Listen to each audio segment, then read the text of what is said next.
Okay. Welcome everyone to this keynote session. First keynote session of today. Then we have another keynote session, very interesting keynote session later today as well.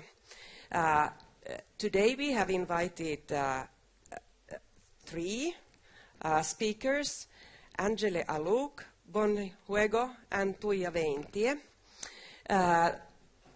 Angele was supposed initially to come on site, but due to very last-minute changes in things, she couldn't make it. We are still expecting her to arrive online, but let's see how it goes. We will start the session nevertheless, because we have a very limited time, and right after this there is lunch, so we cannot prolong the session too much. But yes, I would actually like to ask our honored guests today, start by presenting yourselves. Bonn, do you want to go first? Yes, my name is Bonn Juego.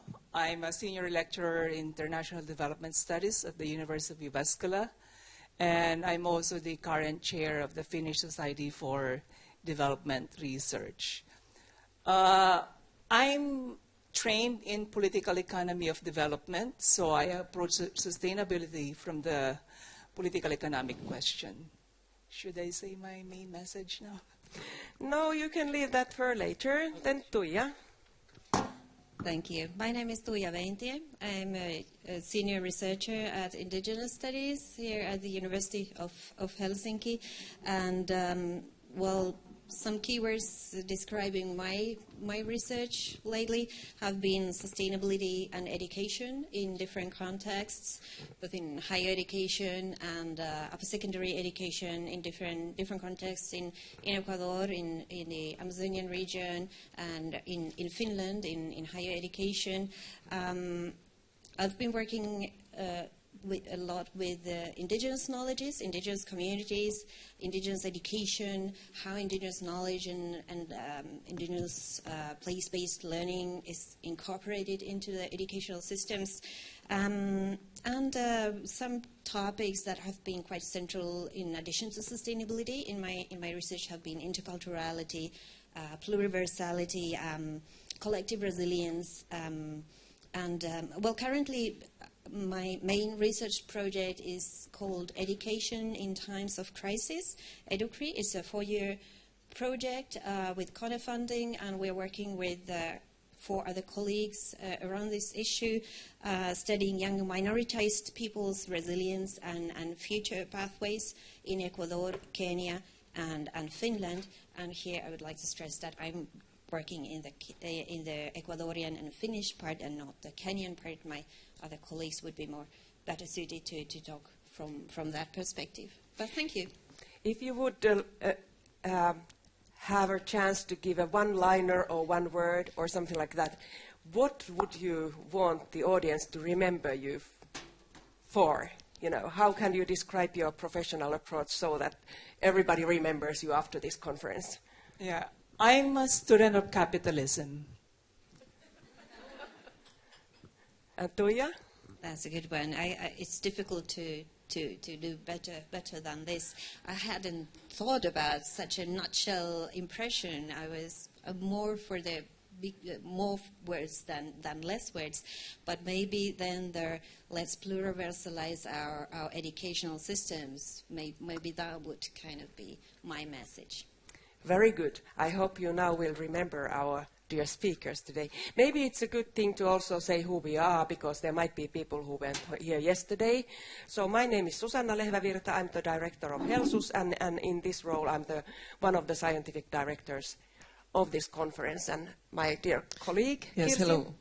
Hello everyone. My name is Kirsi Niinimäki. I'm a professor in Art University and come from design research, so that's my background.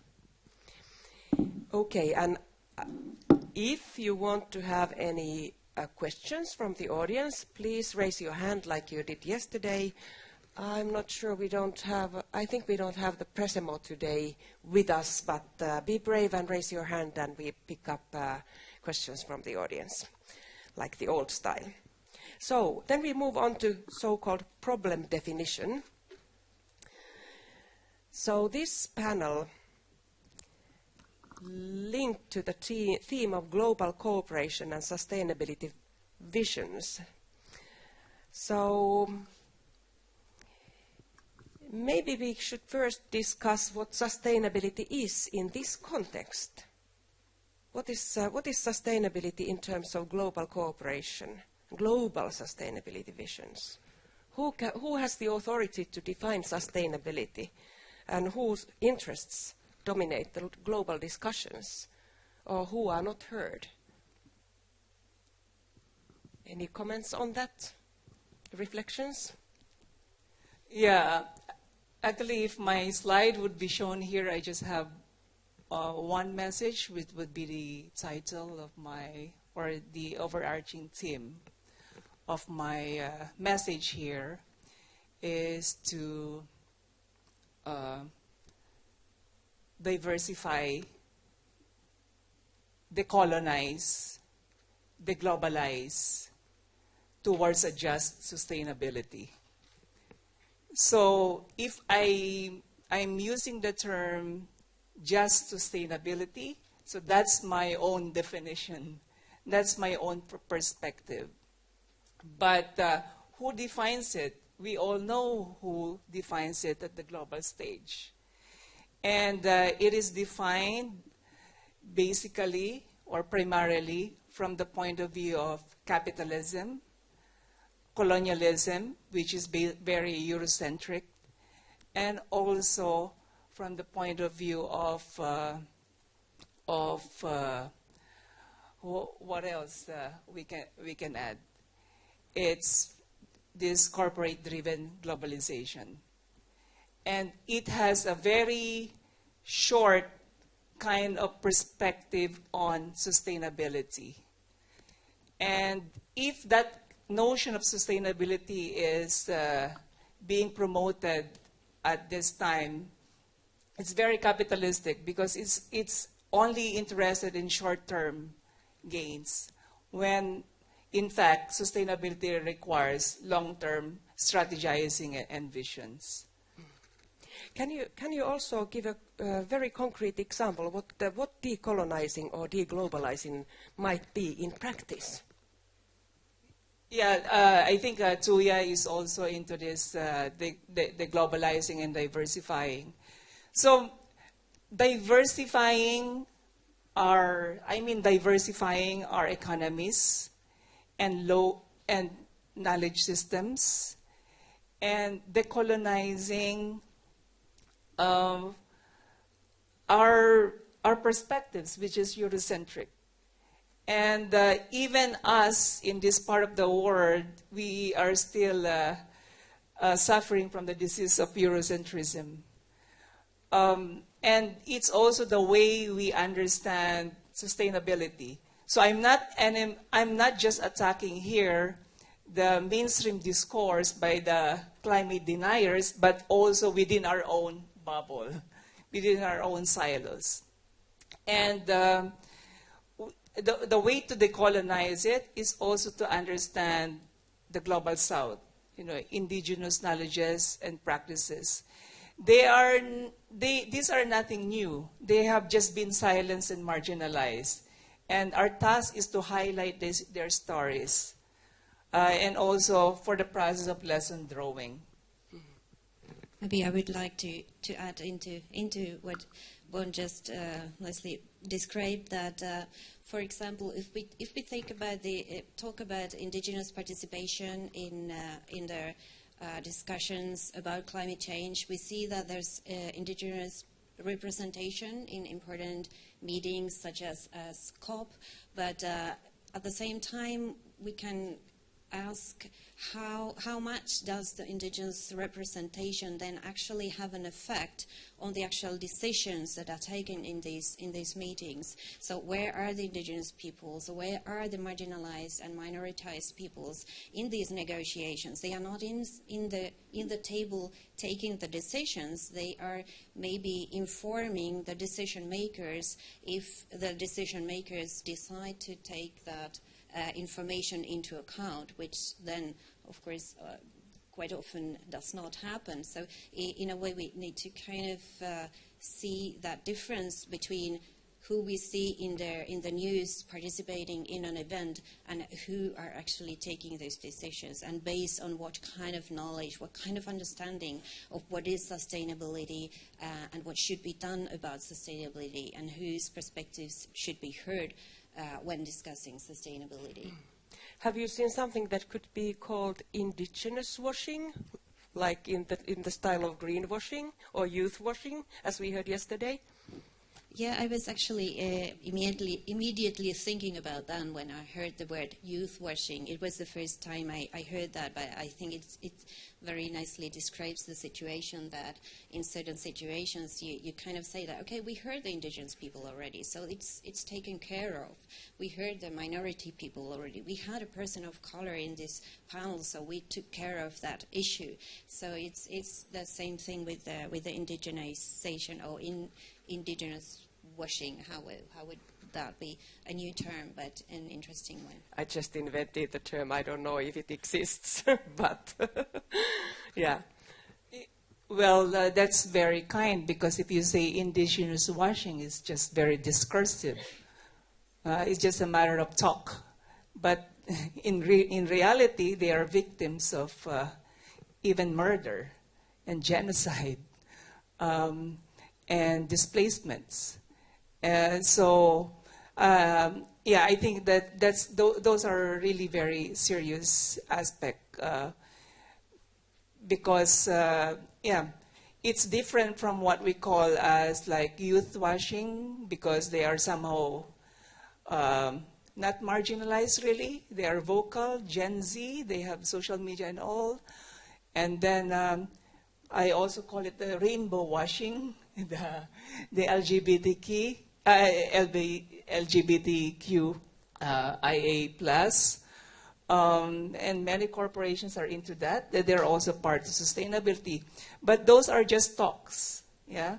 But for indigenous people, these are people that really face mortal threats.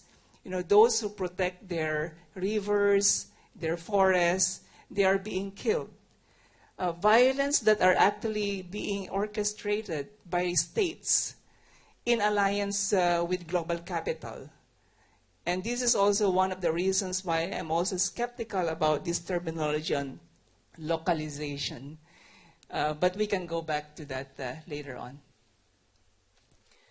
Yeah, when you bring this up, it really like touches me very deeply. And then my question is like, wow, do we at all have the right focus in terms of sustainability when we speak about globalization versus localization? Are we really focusing on the right things at all? If we are not, are we investing enough in interventions that would take or bring up human rights and stop murders and so forth? Yeah. So, of course, it's important to define who are we. Yeah. So maybe I'm communicating with you, fellow sustainability researchers, and we in this bubble, or the politicians here call us part of the red-green bubble. The mainstream discourse is very much captured still by capitalism. And we have not problematized capitalism enough. And I really think that that's a wrong focus, because it's just we are fixated with techno-managerial fixes and market-based green growth. And I think that's still part of the problem because all these models are still based on the accumulation of waste. You know, capitalism earns value not out of exploiting laborers with 9-to-5 jobs or overtime jobs. You know, capitalism earns much more value through wasting, or if not wasted lives in nature. And that's where you also see, you know, how it also wastes the lives in nature, especially of those in the global south, including the indigenous people. And it is the process of what we call in political economy accumulation by dispossession, which is the core in neoliberalism. So the way capitalists or governments earn money, the way they accumulate wealth is by dispossessing other people's rights, lands, and entitlements. And that is being done in the mining sector, when it's being introduced, when they also put in green technology, like, for instance, the windmills. It entails the displacement of local communities and people, and of course, animals, and the destruction of biodiversity. I would take the stance on thinking if we are answering the right questions or trying to find solutions to the right things, a bit from the perspective of that maybe we are not doing enough to see the interconnectedness between these different problems that we're trying to find solutions to, which is like, for example, if we take the example of green transition in energy production, the windmills in Finland, or the hydropower in Ecuadorian Amazonia, that, for example, Ecuador is now currently known as a major producer of green energy through the hydroelectric power plants that are, of course, there are many issues happening around that. There are areas in the Amazonia that have been, throughout times, been affected by oil production and legal and illegal mining, all kinds of activities that have been very harmful for nature, for environment, for communities, for the whole society.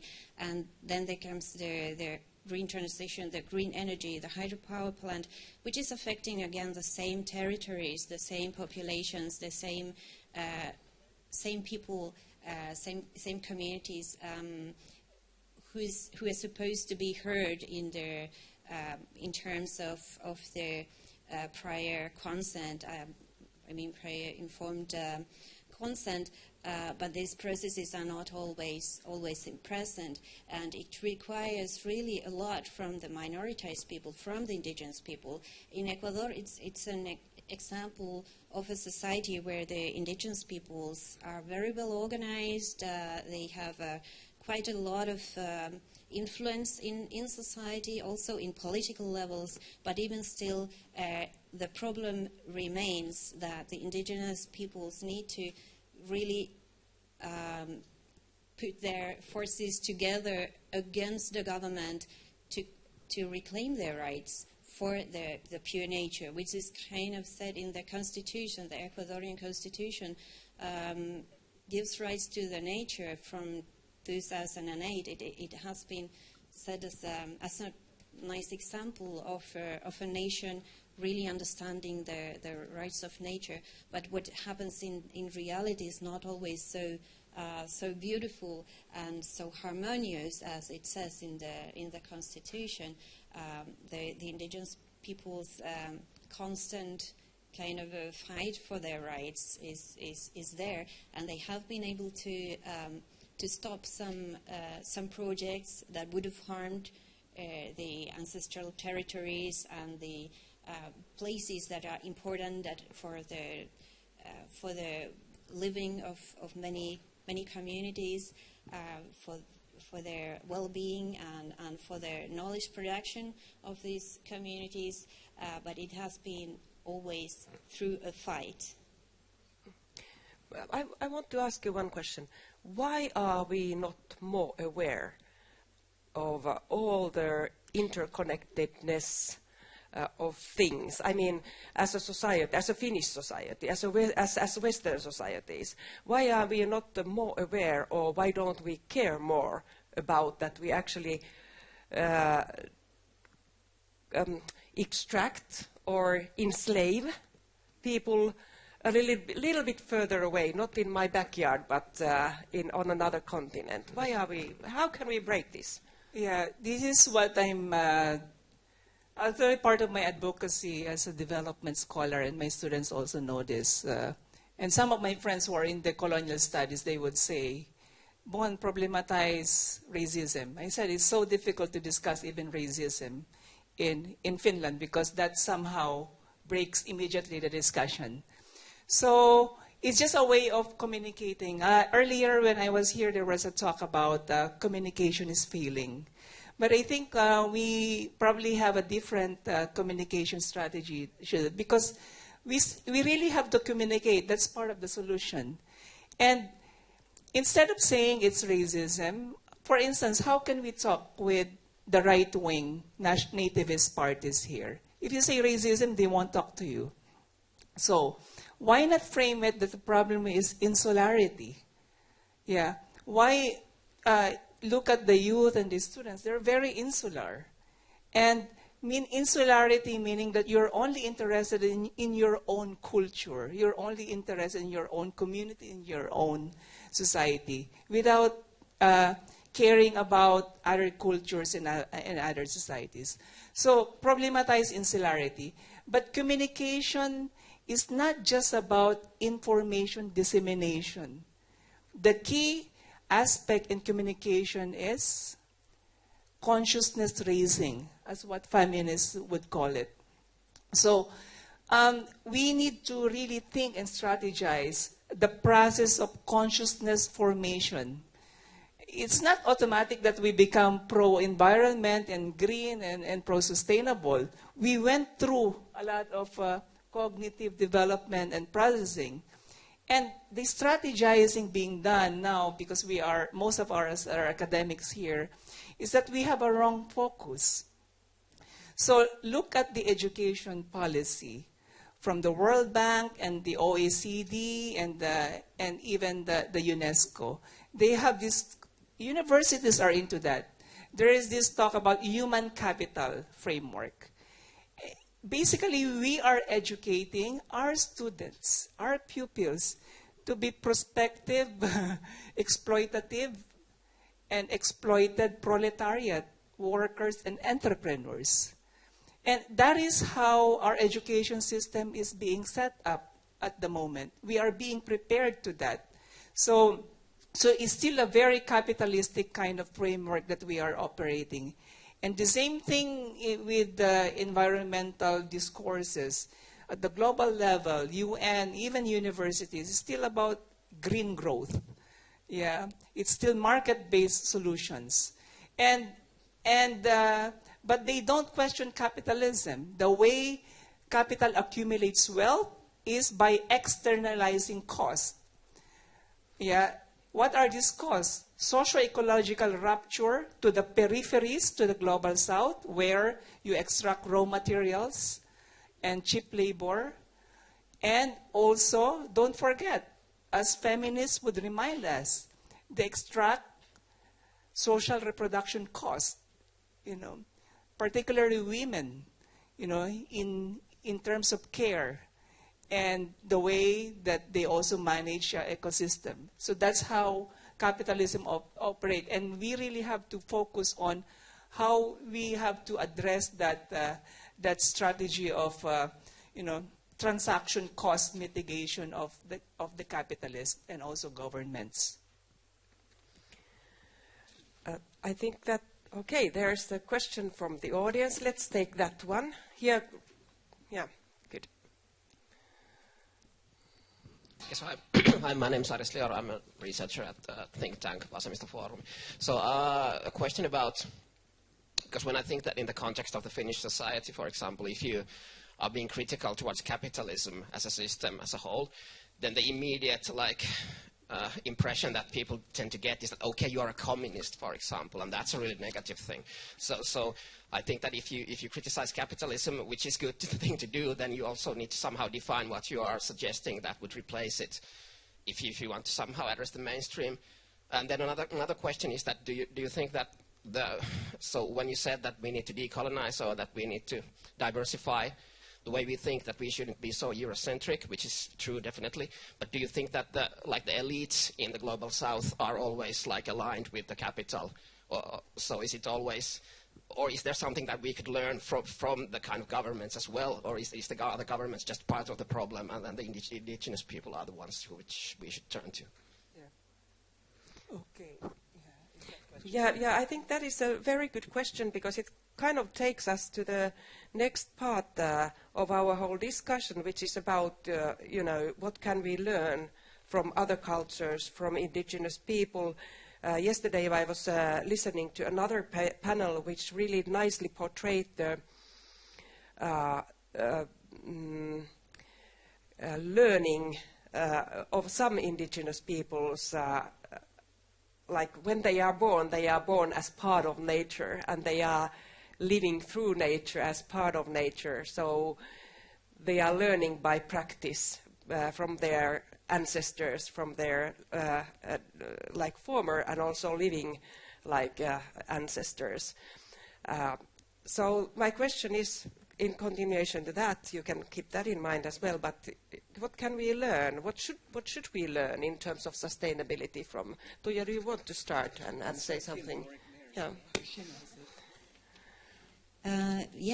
Well, I would maybe start from the learning the critical consciousness that was mentioned before. That why are we not so conscious about things happening? That this is maybe something that the kids don't learn at school, because these are difficult issues that also we have seen in research done in Finland also, that actually teachers are quite wary about talking about difficult issues at school, because it creates tension in the classroom. So it's difficult to do that, so they rather don't take up these issues that might be somehow difficult to tackle. So that's why there's not enough talk about these issues such as capitalism or other possible solutions for our societies to work, or racism, or any of these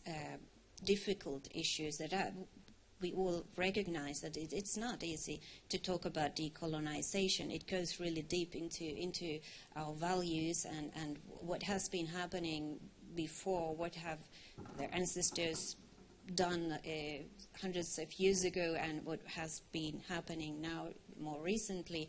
It has so many levels that it is difficult. So it's a question partly of educational system and their teacher education to provide the teachers better with some abilities and with their kind of the vision that they are ready. They would be ready to tackle with these questions with the smallest kids, and also in the universities and all the way in between.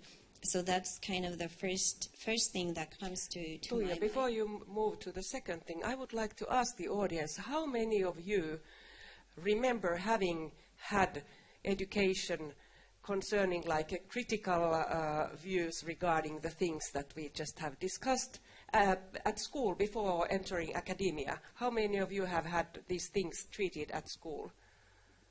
There are a few. Do you want to share a good example about, when you remembered? Okay, there's somebody willing to share. You'll get the mic.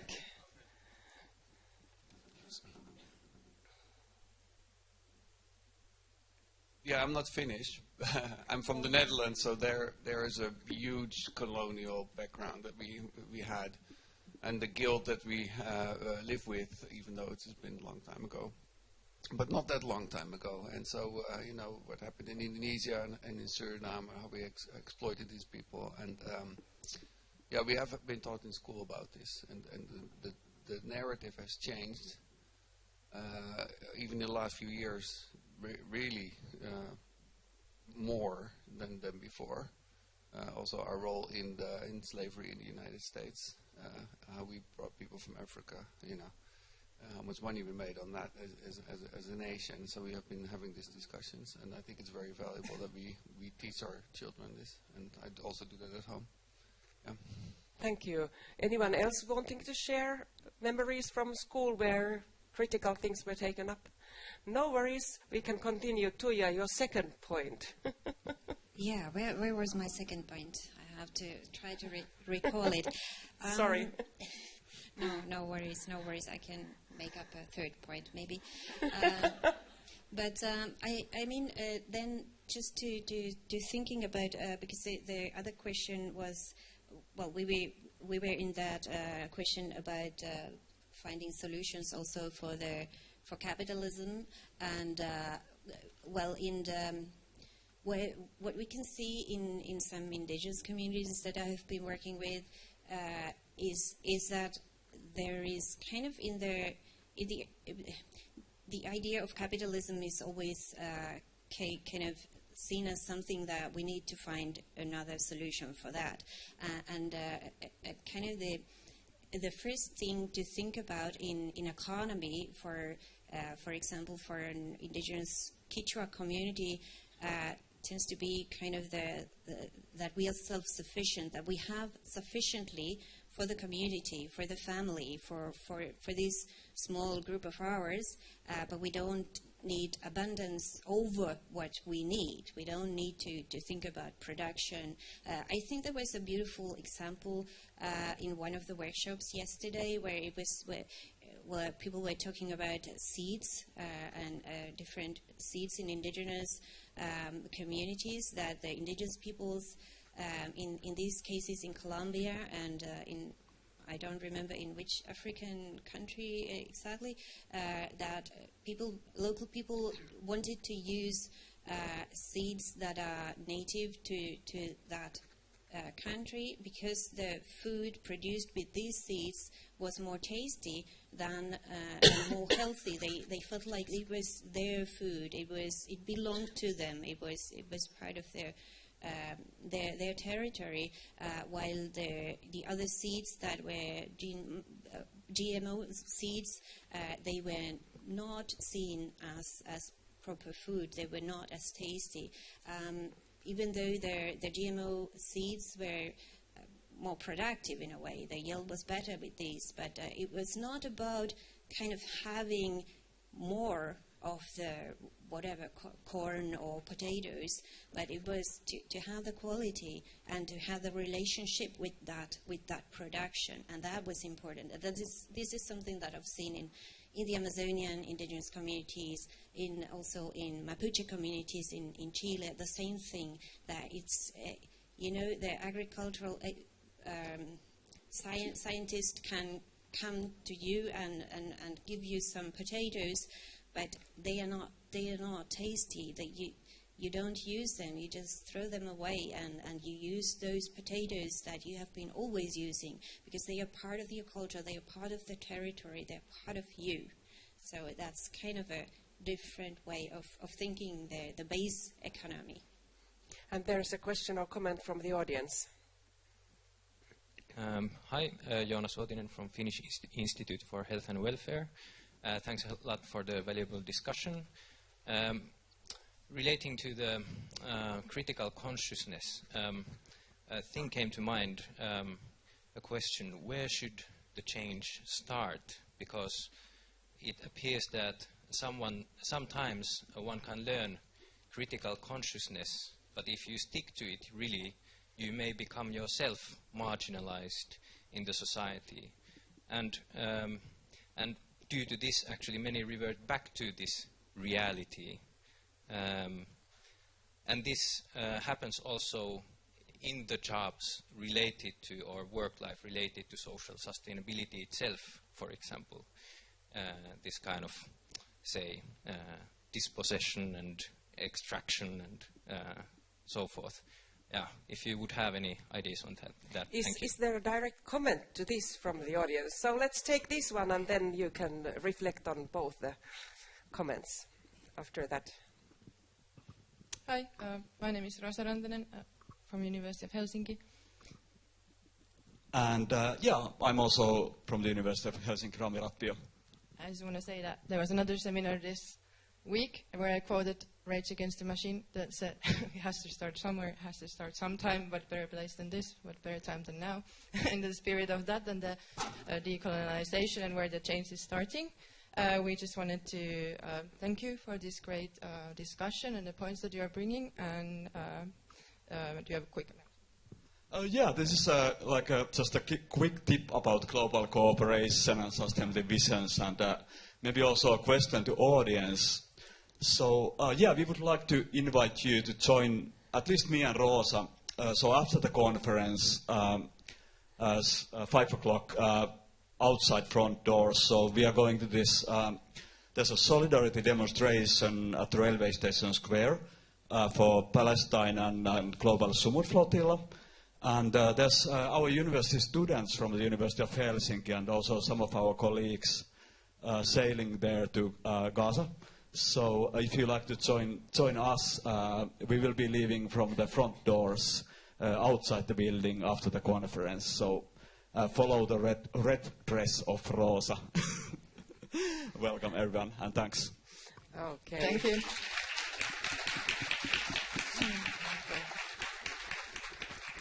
So that was a great ad, and I actually was thinking that we should bring up this topic now that it's been in the news in the morning that our brave representatives of our societies are out there and exposing themselves and Kidnapped. Kidnapped at the moment. But please share any reflections on the first and the. Yeah, actually picking up on that, because that's very important. I have noted that. And this is also part of us, we, as sustainability scholars and actors. Part of the problem and the wrong focus that we have is this compartmentalization. We live in bubbles and silos. Remember two years ago, when Greta Thunberg, I hope that they are fine this time, when she was speaking in Amsterdam, and there was one guy, who grabbed the microphone away from her. And then the guy said, in Amsterdam, that I came here for climate demonstration, not for a political view. And I think that's part of the problem, because sustainability is political. Even yesterday, innovation is political. And this is also part of the problem that I call it the cult of specialism. We are already including even our own students. Universities are structured in that way. We just specialize. I'm just a health scientist. I'm just this and that scientist. So we just focus on that. But what sustainability needs is really a more comprehensive perspective. So the response was that, no climate justice on occupied land. And that's also part of this message of decolonization that I'm also arguing here. And maybe I can return to that later on. Tuija, do you want to reflect on the things brought up now? Or shall we move on to solutions? We had reserved some time in the discussion because, often we, as scientists or other actors, we focus on the problem. And the problem is important to define, but it's kind of sad if we only get stuck to the problems. So my question to you is that, are there sustainability solutions that are similar globally, and are there, on the other hand, sustainability solutions that cannot be tackled globally, but they need to be tackled locally? Where should we be looking for local solutions instead of global ones, or how do indigenous principles of just transition inform us in sustainability solutions? I was, for example, thinking when you were describing the farming system, that how does that translate to, for example, Finnish agriculture or any Western agriculture? So I couldn't build a bridge directly from there. But yes, please, can you elaborate on the global versus local, globalization versus localization in sustainability solutions? Easy question? Yeah, difficult because now I have reflected on this a lot. I don't problematize the scale, global versus local. More important for me is the values underpinning the process or the project, and also the ideology. Because the way I see capitalism is that it's a universal process. Yeah. So even those you ask about the global south, it's true. They have also suffered and going through the logic of competition in capitalism. Even their own cultures are being appropriated, because accumulation is also done not by monopolization, but also by diversification. Yeah, capitalism earned by so you have McDonald's from different cultures also. They can appropriate your own culture. So, and then look at Donald Trump. Yeah, he can talk about localization also. The right-wing nativist party here, they will talk about localization. They will also use my term deglobalization. So you can use deglobalization or localization from the point of view of the left and the right. Yeah. So that is the risk about talking about localization, because Trump would say, okay, America first, or here, Finland first. And that's where the problem is. So I think the first order question is the value system and also the ideology underpinning that. So yeah, the question is sustainability for whom? And what kind of social relations and mode of production that we need to create in order to have, to attain, what I call a just sustainability, or sustainability from the point of view of justice? Yeah, well, thinking of global, local, I think that it's kind of that we should be thinking about them both at the same time, kind of thinking locally, so to say, that if we think about the global, well, maybe not solutions, but for example, in the context of sustainability education, or education for sustainable development, which is kind of a global project in a sense, that it is the UN that is promoting the sustainable education for sustainable development through its programs.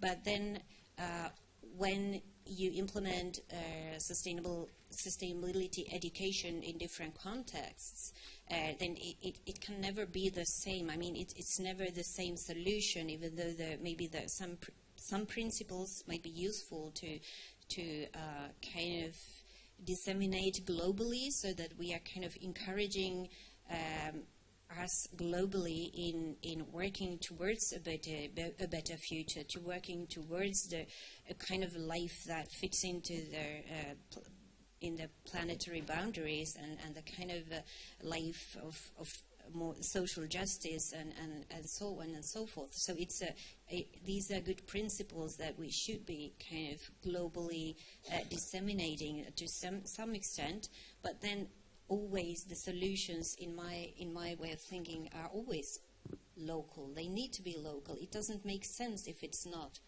locally. It is not rooted in the local system, in the local thinking, in the local way of how the society works, how people see the world and make sense of the world. So in the sense that it should be always the both and, global and local in a way. There is this concept called the cosmo-localism, which can be promising. So cosmo meaning there will be global knowledge, but then local production and efforts would be local, yeah. But I think there should be a link between the local and then the global. And part of my problem, again, is this insularity, that you're only concerned about your own culture, yeah, and not the others. And just here in our home, Finland, for instance, there would be a right-wing politician who said, when I was young, I voted for the Green. I'm environmentalist, so I'm for sustainability. But then I'm against climate financing and development cooperation. Yeah, you know who's that politician is, who was Green before, and claimed that pro-environment. Then she also claimed to be feminist. But then they also say, Finland is so clean air, clean water, you know, no problem. Pollution is in the others. Yeah, but it's because of the insularity, a very localistic kind of view, that they don't understand that the problems Finland is facing nowadays is global. So climate change is a global phenomenon. So meaning that you outsource the production in the global south for the consumption here. And at the same time, you don't measure about production, you don't measure about the consumption and energy emissions and the material trove put in there. And then you problematize migration. But then the fundamental reasons why migrants migrate are just two things which are not being discussed. It's the imperialist war and the neoliberal policies that the global north has imposed. And Finland has been part of that. Finland excuses itself of being part of the so-called white privilege of the European Union. It's because, which is true, it doesn't have its own colonial history. But then many of these right-wing nativist parties only look at, they don't understand the position of Finland in the world economic system. The position, it's still an advanced country. And, but going to indigenous, what we can learn from them, which also from the point of view of just sustainability, they have a sense of the multi-species justice. So that means that it's not anthropocentric. It's not just nature is there only for human needs. Indigenous don't look at like that. Religions also. Faith-based organizations don't just look at like that because they see their own existence together with nature, with the earth, with the climate. I think that is an important phenomenon. And then another thing that we can learn from the perspective of the indigenous is the way it also understands how different spheres of social life and existence are organically connected to one another. So the political, the economic, the cultural, the ecological are not separate spheres, but organically connected to one another. So they have this notion of the good life that is not tied to the capitalistic notions of consumerism and materialism. I actually now want to challenge our audience to take half a minute yourselves thinking of what will a better future look like. Just close your eyes, take half a minute and think, dream of a better future. Let your mind go wild. And inhale and exhale and relax for half a minute and build a vision of a better future.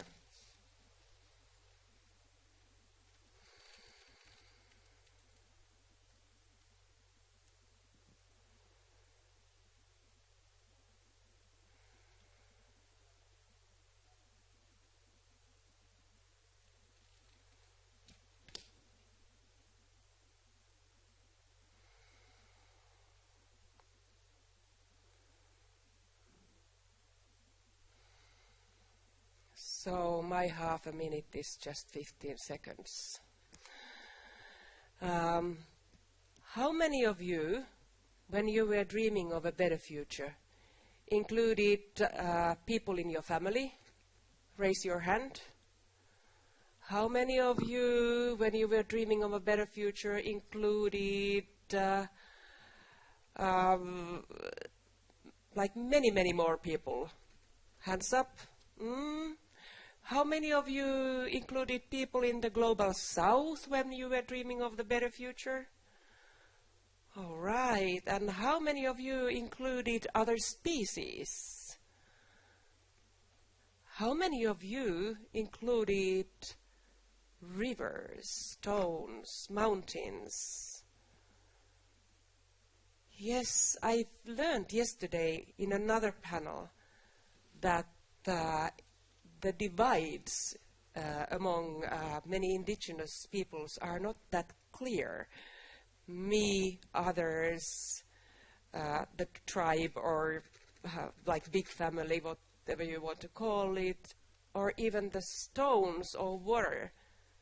You might be speaking with them or living with them, and they don't learn the divides between like non-living and living organisms like I was learning at school.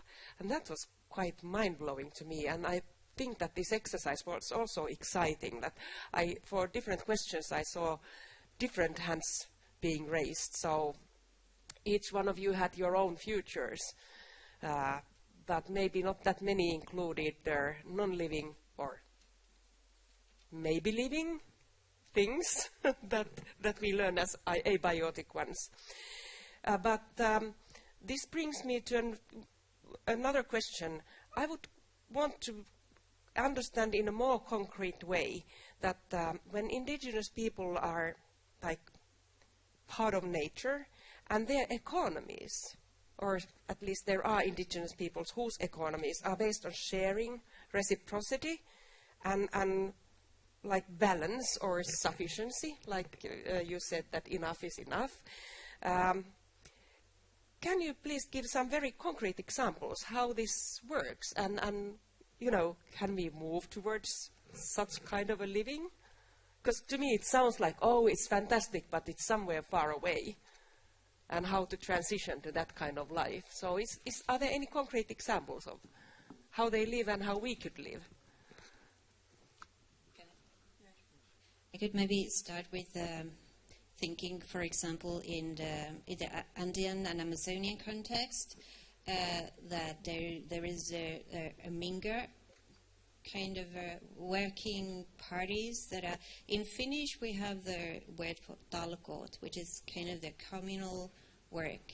It was, earlier days it was more important also in Finnish society to work in communal ways, that somebody called in talkoot, or in the Ecuadorian context you call in a minga for some common purpose, some important thing, that work that has to be done. In the Ecuadorian context, or in the Andean and Amazonian context, the minga it's not just that there is once a year there's some talkoot, like in Finland it might be the syystalkoot that you have, and everybody goes and kind of to take care of the backyard of your house, block of houses.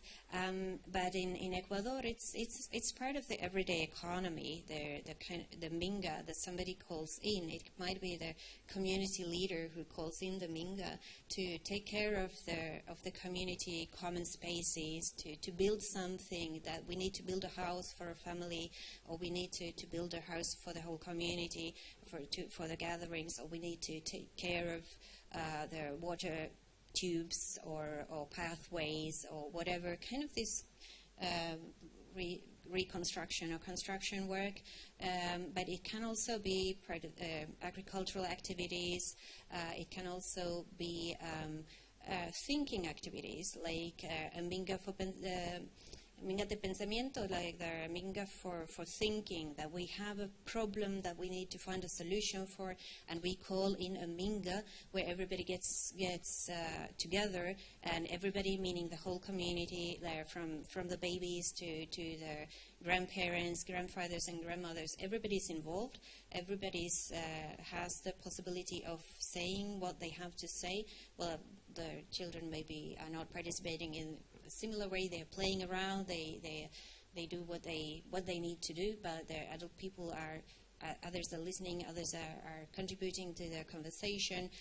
A lot of knowledge is produced in these events. A lot of knowledge is transmitted in these events, while together you are working either solving a problem that is somehow important for the community, either a thinking problem or a concrete problem or a concrete task that has to be done.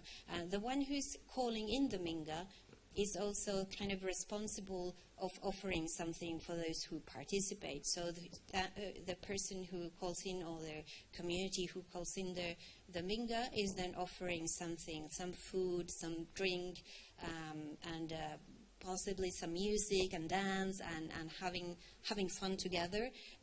Kind of, it's part of the building the community together. The collective feeling of we are here, we are taking care of the properties. We are into this together. So it's part of that. Maybe what Bonn has been talking about, the isolation in the Finnish society. This is something that is maybe part of the modern way of living in Finland. We had the kind of a talkoot kind of work there, the community work, a lot more in the past in Finland too. So there are this. It's not totally foreign to the Finnish society. It's not something we could not connect with.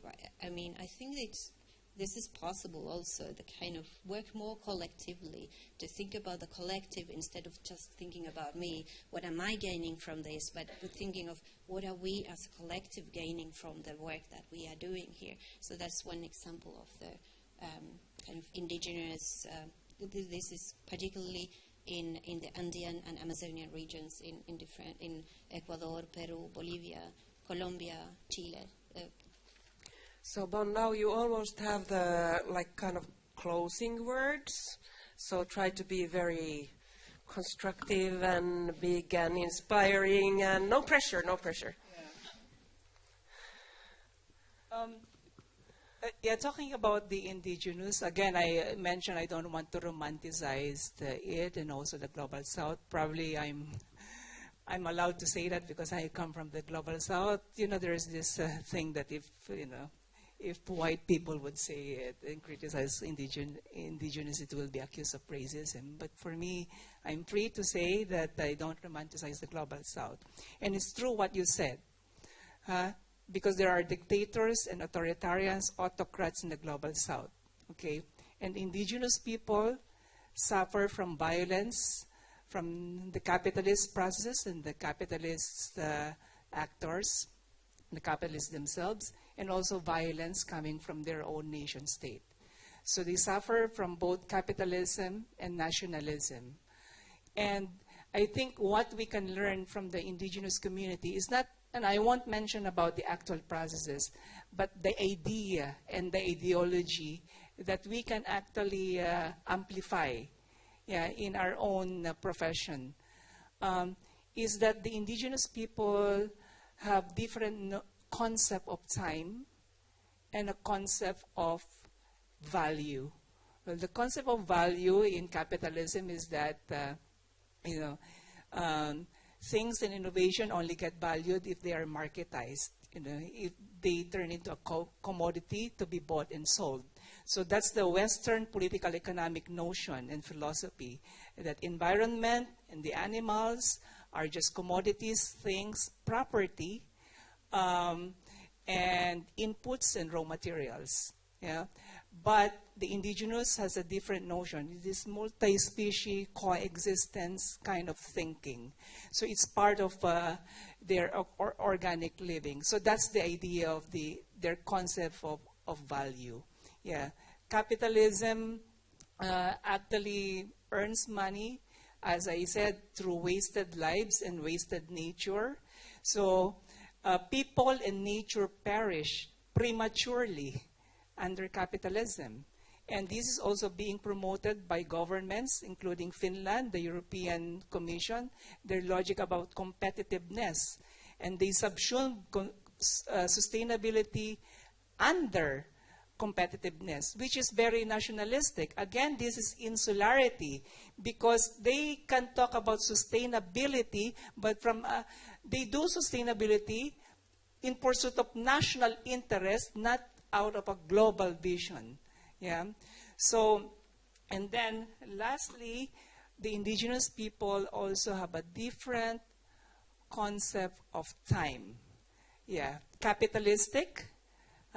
You know, it's just like quick, short-term profits and quick returns. But just sustainability would be long-term. And indigenous people also have this notion of intergenerational justice, which is part of just sustainability. But then the way we do sustainability now at the UN level, when they talk about loss and damage and climate financing, they only have a very short time frame. They only think about the compensating or reparation for the immediate past and then the near future. If you look at the concept of time of indigenous people, they talk about their ancestors and their future. So their notion of time is based on deep history and a far, far future. And those are what we can learn from what, I'm not just talking about sustainability, but a just sustainability.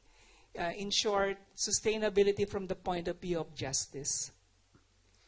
Thank you. I think it's time for a big hand for the audience and our dear panelists.